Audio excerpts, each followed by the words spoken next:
If, in a century or millennium, our descendants walk among the stars, the masses will sing her praises." She sat on a tree stump, humming as she observed the shapes of the clouds above.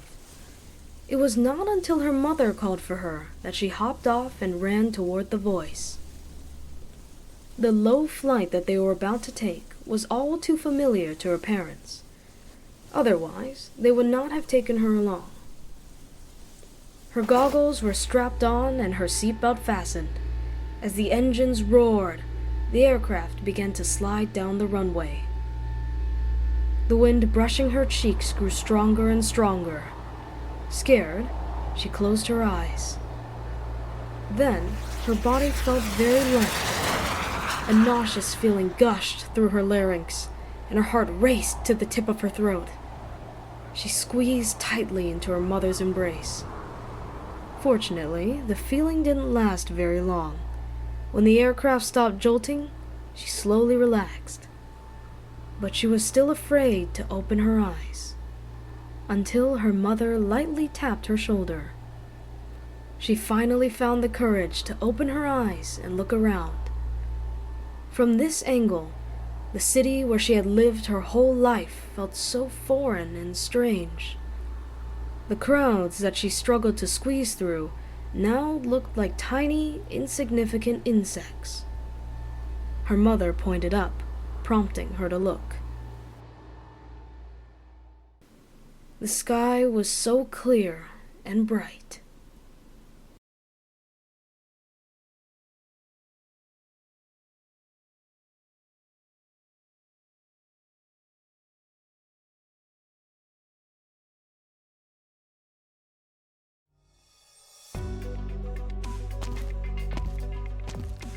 "Sir, you're sick."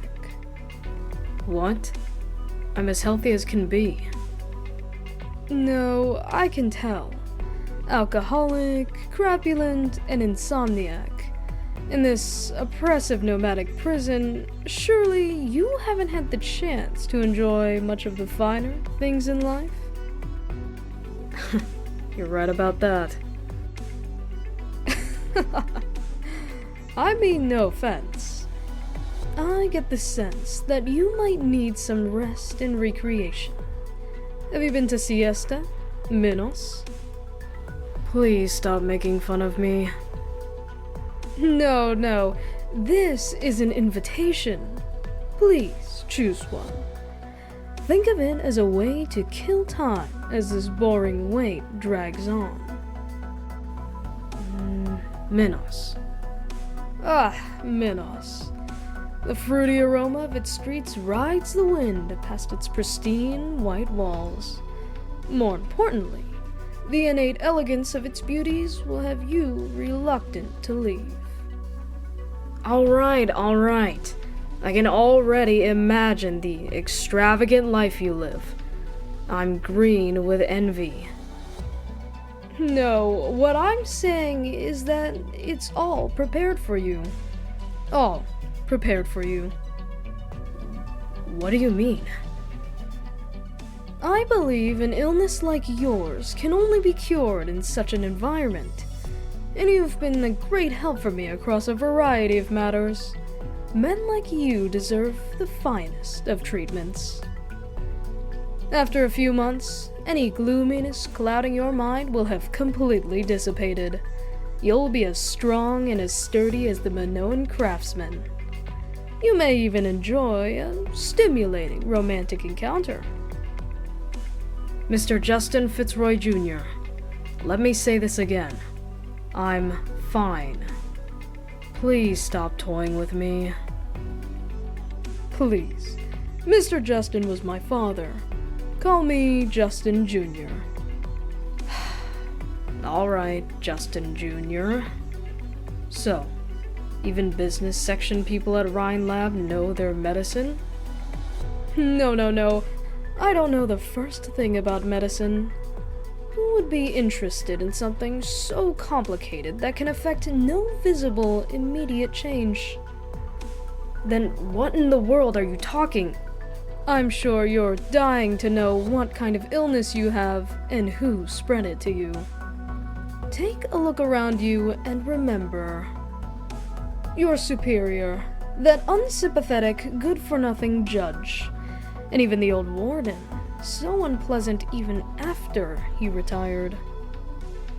You should have been hailed as a hero after you retired from pioneering, or at the very least enjoyed a comfortable life with a fancy house in a nomadic city on a government stipend.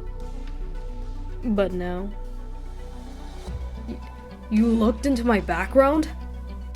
That's suiting medicine to the illness, sir, and the way I see it, your situation is hopeless.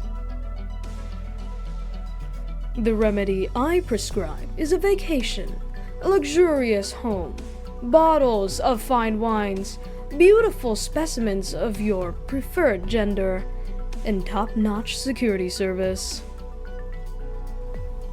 I don't understand. I know what you came here for. You're gonna take that one back with you. If you made it all the way here without trouble, then Rhine Lab and the Brass must already have an agreement? What's the point of bribing me now? I need an answer first. Are you willing to take fate into your own hands? Who isn't?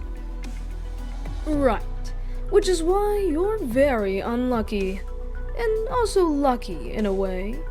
At the very least, you know the obstacle in front of you and your predicament.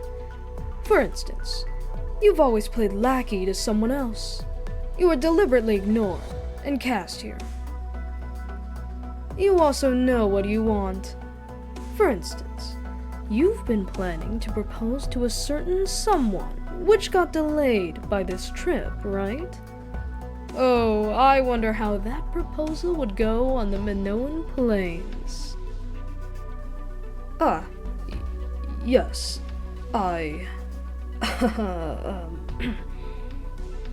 What do you need me to do, Justin Jr.? It's simple. Sell the information on all of the prison's special procedures to Rhine Lab. I guarantee you'll find the price I'm willing to pay more than attractive. That certainly wouldn't be hard, but you'll be held accountable? We came prepared. I mean it. The old men behind you have a serious appetite.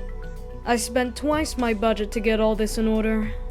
They've been plenty arrogant the last couple years, and that won't do.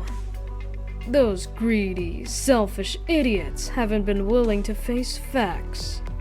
What? Do they think they're some kind of Ursus or Lathanian nobles? I prefer practical men like you, and so does Rhine Lab. So, you could make a considerable fortune out of all this. Then, you and I can send those stubborn old men to prison. They won't get a chance to turn things around for the rest of their miserable lives. Doesn't that sound nice? You want me to defect?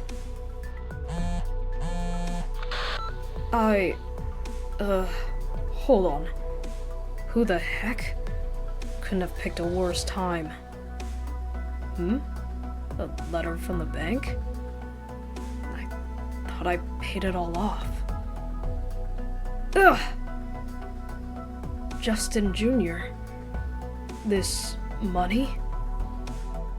Did I forget to mention? My bad. Seems I'm not fit to be a doctor.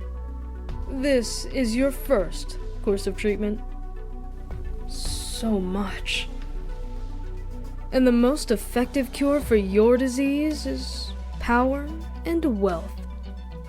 I guarantee it will get to the root of the problem.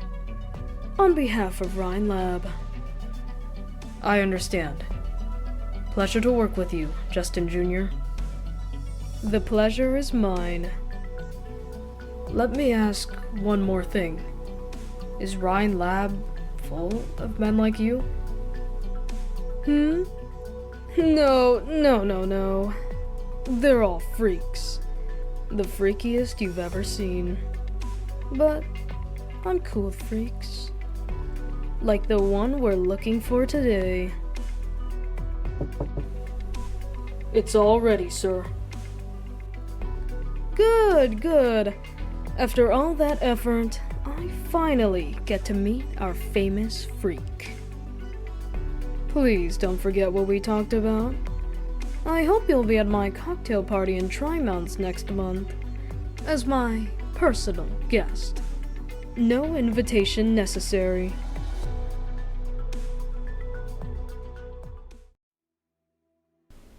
She stood in the center on the day of her parents' funeral. People came and went around her.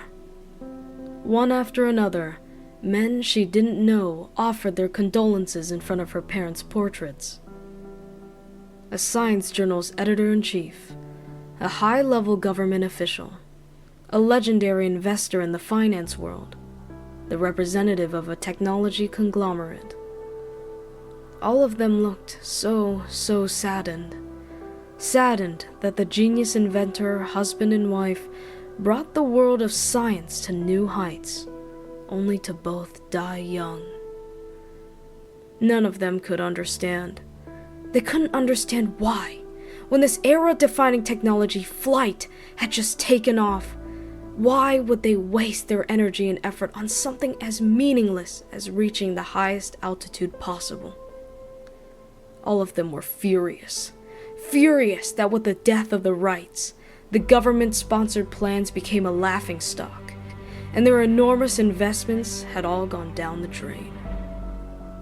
One by one, the guests all left. She alone stood in front of her parents' grave and lifted her head up to look at the clear sky. Yet it was so dark and gloomy.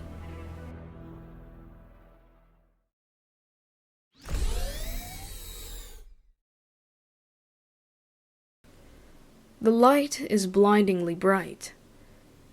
Past the passageway's dark shadows, the uncharacteristically bright lights keep Justin Fitzroy Jr. from opening his eyes.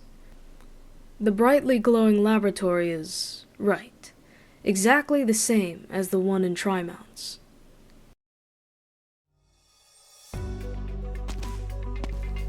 Justin Jr. takes 2 steps to feel things out, and finds his attention instinctively drawn to the equipment so clean and shiny that there is light reflecting off of it.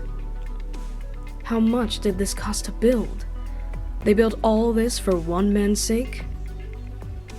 Deep in an area of the laboratory untouched by light, an old man whose face is hidden guards a radio as ancient as himself.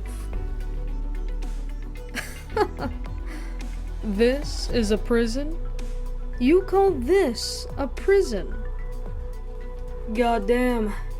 Kristen built a whole replica lab here just for you? She thinks really highly of you, doesn't she, convict number 30?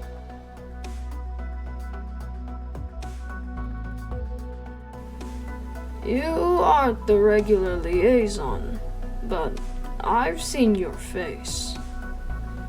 You're a Rhine Lab director? Well, that's just hurtful. I played no small part in expanding the company to its current size in such a short period of time.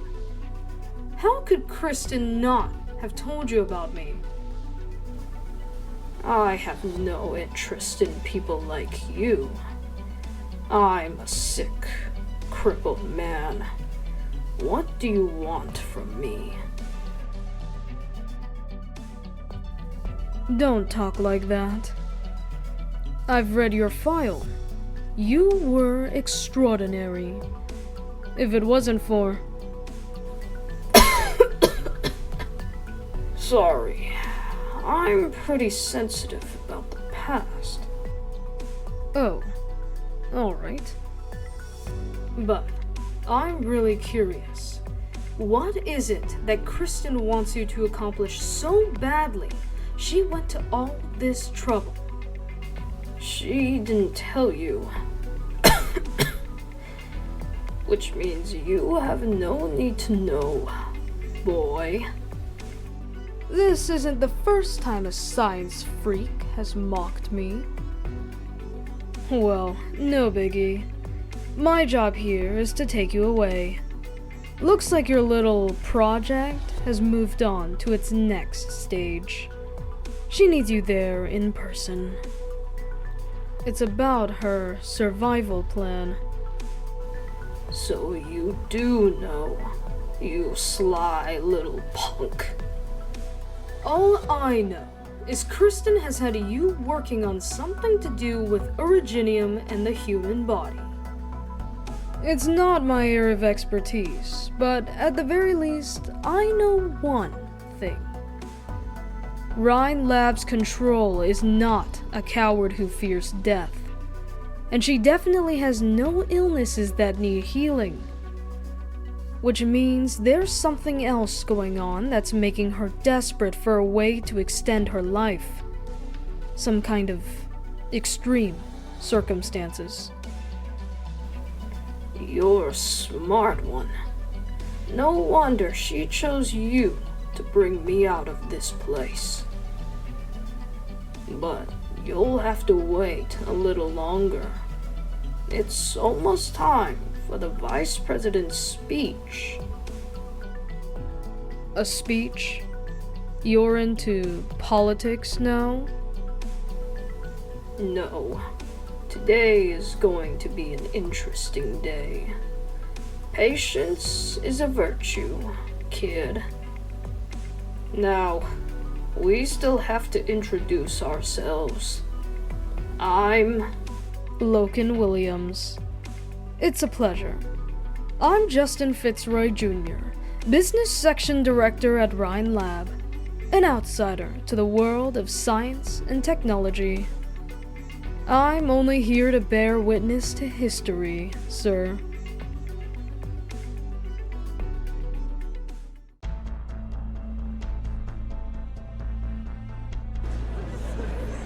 Dear Columbians of Trimounts, this is your Vice President, Conrad Jackson. I'm sure many of us are confused by today's press conference. Before I explain anything, I'd like to have a chat with you all.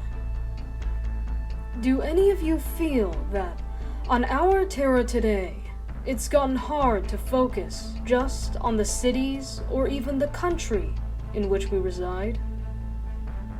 There is more and more to be proven. Exchanges between nations have become more frequent, and likewise, conflicts and confrontations have become more intense and unavoidable. So I want to ask all of you. Columbia has only been around for a handful of decades, but our history is already as rich as any other nation's. What is it that we have used to achieve this? It's our thirst for knowledge that drives us to explore the boundaries and depths of science. It's the pioneering spirit that flows in the veins of every single Columbian. That's my answer. That's our answer. And to maintain these two things, we are always willing to pay the price, no matter how high it may be. What is Jackson talking about? The next election is right around the corner. He hasn't really done anything the last couple years, so he's probably anxious. Paying a high price? He's not exactly off to a great start. In this city of technology, Trimounts, there are over a dozen special plates. On those plates, we're working tirelessly on countless research projects. We're developing, discovering, and guaranteeing our future ways of life. Many of you here are participating in those projects, and I'm very proud of you. In just 2 weeks, we will announce an achievement that is truly the greatest among them. It will change the landscape of international relations. It will allow us to seize the initiative, to never again fear any storm across any lands. It will be Columbia's first step into a new era.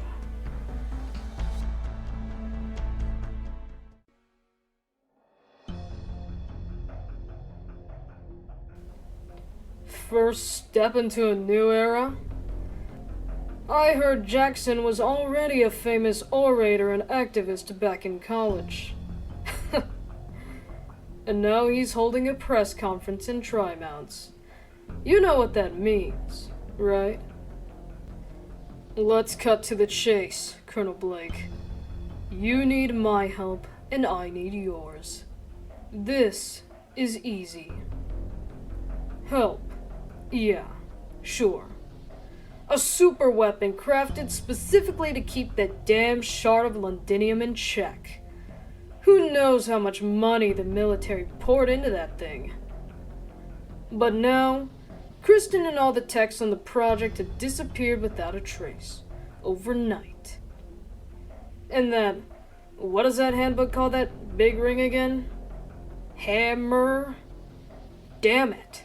How did she hide such a big thing? The military's being pretty gentle as it is, not surrounding the city with an entire fleet of high-speed battleships. And this is what I'm here for. I have to admit, Kristen really took me for a ride this time. But what reason do I have to believe that a failure like you can take care of this problem? There are lots of companies in Columbia that can rival Rhine Lab. There's nothing stopping us from taking a military approach and handing everything over to some other place. You're right, Colonel Blake. I failed, but I'm no fool. If the military were really that hardy, you would have done this a long time ago. You army guys were never the meek humanitarians you're trying to play. And I, the former Director of Energy, I know Rhine Lab. With my help, whatever you end up doing will go much smoother. Especially if you want to take care of this as quickly and as quietly as possible. Why should I trust you again? Is there anyone easier to keep in check than a failure with nothing to his name? I never thought there would come a day when you called yourself a failure, Ferdinand. Why are you so fixated on this? Always high and mighty, never revealing her secrets. She threw everyone's hard work and achievements under the bus, sacrificing the whole of Rhine Lab. Kristen doesn't have the right. No one does. All right. That's the most convincing thing you've said today.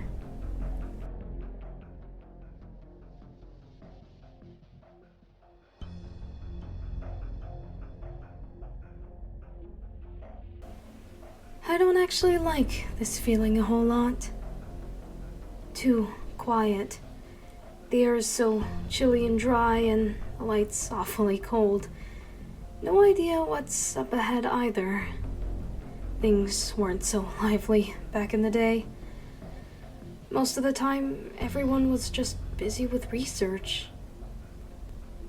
We rarely ever saw each other, but after meetings, we'd party and get drinks, pad the table legs with the project reports we'd just finished.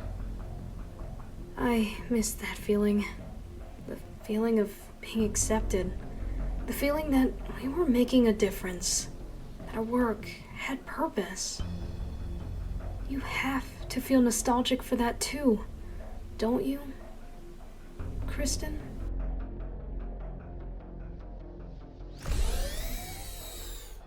can you stop dragging your gross tail across the floor? Nobody's coming to clean today. Oh, heck. Oh, so you come here to cry your eyes out, huh? Guess I should have stayed hidden a little longer. Are you waiting for me? Mm-hmm. Then why are you standing all the way over there? I've got to be careful. A kid who just lost her parents might have a pretty bad temper. Besides, I thought you already had a water clone ready the moment I stepped into the room.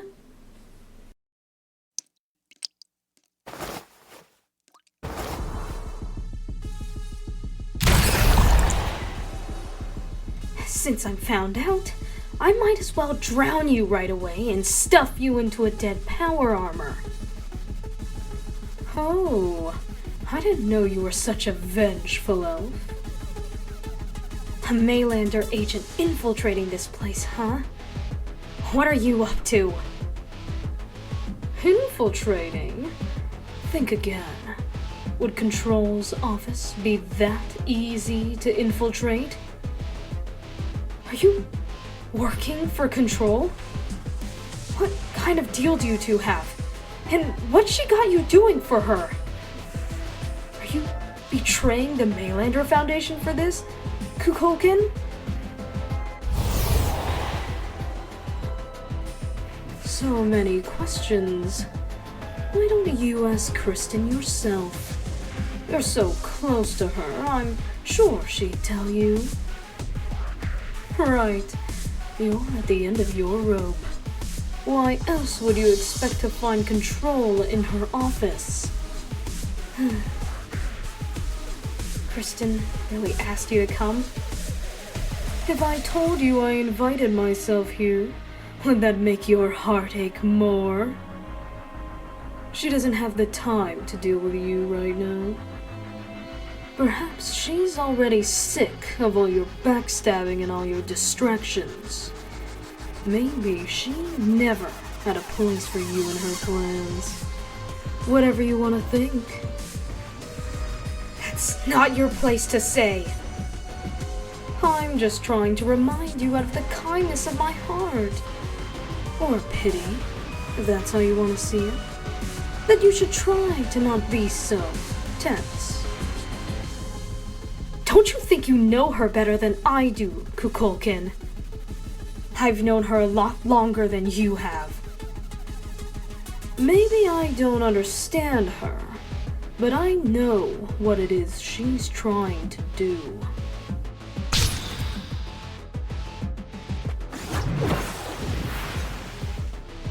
It's hard to blame someone for grasping at straws when they're desperate. But if you get in the way, next time, I'll really kill you.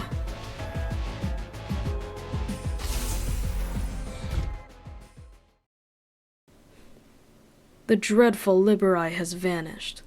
Aside from the droplets of water on the sofa, the fight earlier might as well have never happened. The door closes. Muelsyse doesn't try to give chase. There's no telling how much truth there was to Holheic's words, but her presence alone already explains a lot. She should ask Kirsten directly. This is why she came here today, and she still has many other questions. Kristen. There's no one here to answer her. Muelsyse's voice echoes throughout the empty office. Her shadow is split into two halves by the wall, like two people standing at a branching path. When and where did this all begin? Everything that once was has changed, yet she knew nothing about it. This familiar room, this familiar hallway both seem so foreign to her now. She hates this feeling. It's just like the time after she was born, when she realized for the first time that she was all alone in the world. On the day of Rhine Lab's foundation, Everyone had faith that this was the starting point of a company destined for greatness. The idea made everyone nervous. It cheered them all up.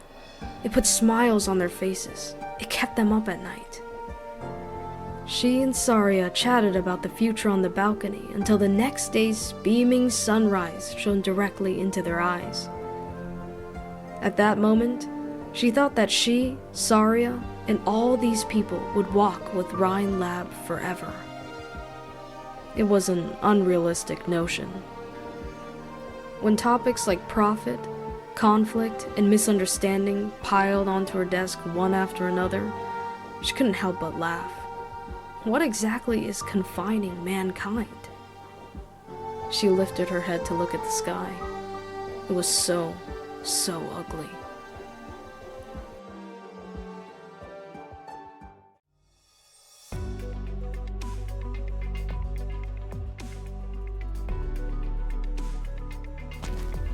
Hi there. 4 large cheese dogs. Extra cheese. You got it. Coming right? Holy shit, bro. What the heck is this? I caught some kind of disease when I was a kid. It's only because of the exoskeleton that I'm still alive. Sorry for spooking you. Spooking me? Hell no. That looks so cool. Oh, so it's got to do with the Trimounts tech companies? No wonder. The gizmos they pump out are falling so fast. Something like that.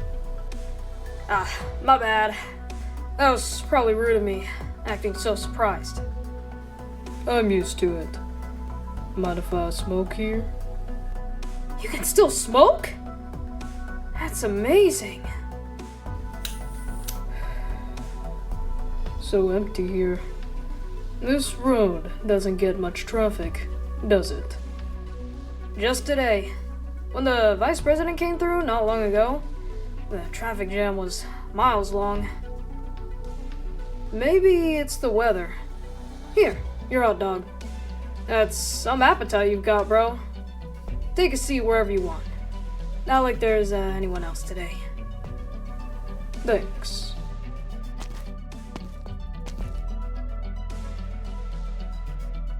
Hot dog, huh? Colombian fast food really is making strides. Well, it's all the same to me. So, why are they called hot dogs again? Anything to do with the barrels? It was the first wave of Bolivarian settlers who introduced this particular food item to the Colombian masses. This type of sausage sandwich was frequently sold in night competition arenas at food carts attended by scantily clad Pero females or well-built Pero males. And with the passage of time, this food item came to be known as the hot dog in Colombian parlance. Passage of time, huh? Funny how things can turn out just because of time. Want one, miss? I treat. No, thank you. The years really haven't been kind. When I still had a sense of taste, my appetite was probably a dozen times what it is now. I guess that's how things turn out with the passage of time. I envy a young lady like you. I wonder how many things on Terra are built atop this passage of time. Everything is. I guess you are right about that. It's been a while, Dame Kal'tsit. When was the last time we met? The day of Teresa's ascension ceremony, after the war was over. Most Sarkaz who still had a lingering nostalgia for Kazda were there. You were no exception. What should I call you now? Tin Man. That's what my coworkers call me. It's an apt descriptor, and odd-like names have much meaning to me anymore. You represent the Maylander Foundation. I do. A powerful revenant. A once powerful revenant. And besides, you know that the Tikas are closely connected to every corner of the world, and the Colombian Plains are no exception. Or would it make you feel better if I told you the whispers of hatred still keep me up at night, and that I can't wait to turn into a flying fortress and fly straight back to Kazdel? No. So the Maylander Foundation noticed Rhodes Island long ago. This isn't the first time you showed up on Columbia's radar, even if the last time was just a minor legal dispute. Was that in Toronto or someplace else? Rhodes Island is still a young organization. You know who it belonged to and what course it is taking. Now, I'm not trying to talk you into giving up, but based on our agent's intel, too many old friends are mixed up in this mess. A fair amount of them are your old friends, too. I have no issues with Rhodes Island getting involved in this, so long as you hear Maylander's thoughts first. Is it thoughts you want Rhodes Island to hear? Or demands? Regardless, personally speaking, I do hope we're on the same side this time. Dame Kal'tsit. I understand. Are those girls yours?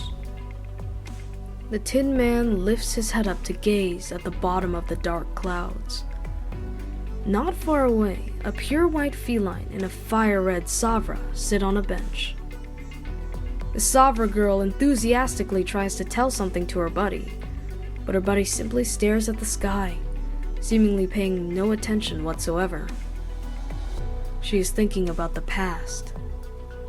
She seems to know why she received that letter, and why she had to come back to this country, but she actually doesn't understand it all that well. She is simply thinking that there are things you have to face, sooner or later. I should remember this place, but I don't think I wrote it down. Why didn't I write it down? Do I need to remember this place? Duh! You don't remember anything, no matter what I ask you. This sucks. Do you remember? Me? Of course I remember. This is Colombia. I've been here, and I hear you've been too.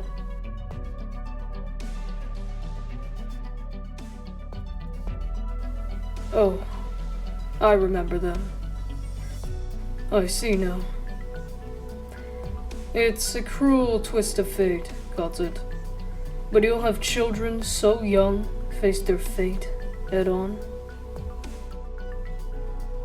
This is their decision. I have no right to intervene.